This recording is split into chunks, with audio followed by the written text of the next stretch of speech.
Good day everyone, this is Jake Rodriguez Pomperada from Bacolod City, Negros Occidental Philippines. In this tutorial video, we will learn how to write a PHP program that will ask the user to give a number, and then our program will compute the square equivalent of the given number by the user. Before we start, if you like this video tutorial, please click the like button, leave a comment in the comment section of this video tutorial, and subscribe to my channel for more upcoming video tutorial. So let's get started. I am here in my IDE. I'm using Visual Studio Code, so we can start writing HTML.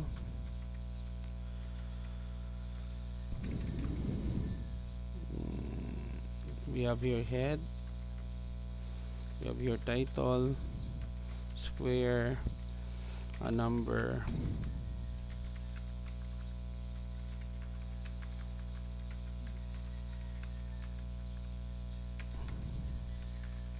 in PHP. We have here title,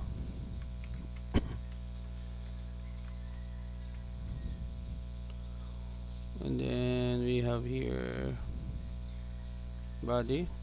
Excuse me. We have here header 2, square, a number, in PHP.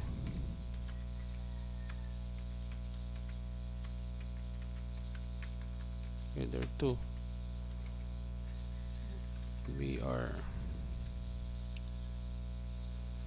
form, method, post.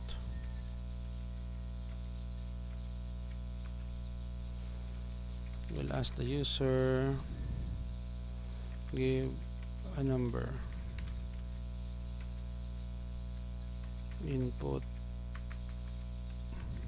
type equals text, name, num,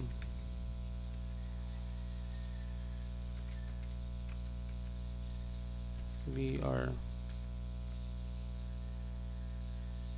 button type equals submit, compute,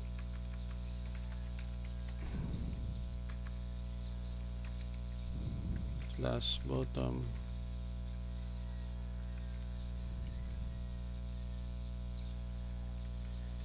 title, click here to compute square value. Let's try. Slash form, we have here next, slash body, and we have here slash HTML. Then here we start the code with our PHP script. Less than question mark PHP, small letters,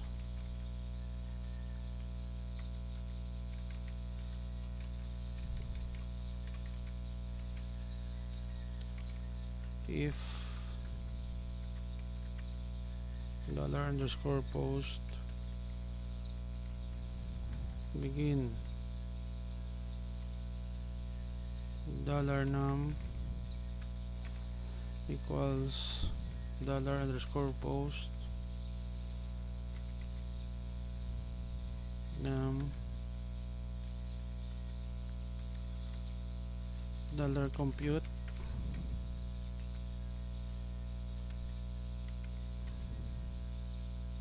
$num multiply by itself.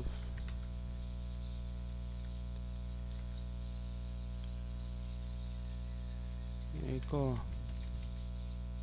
the square value of $num is $compute.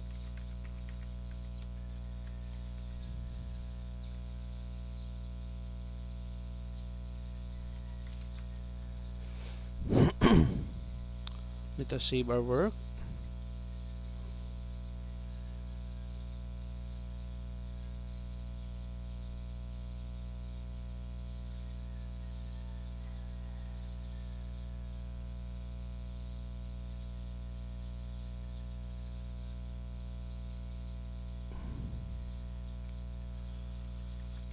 Square, the folder that we save square.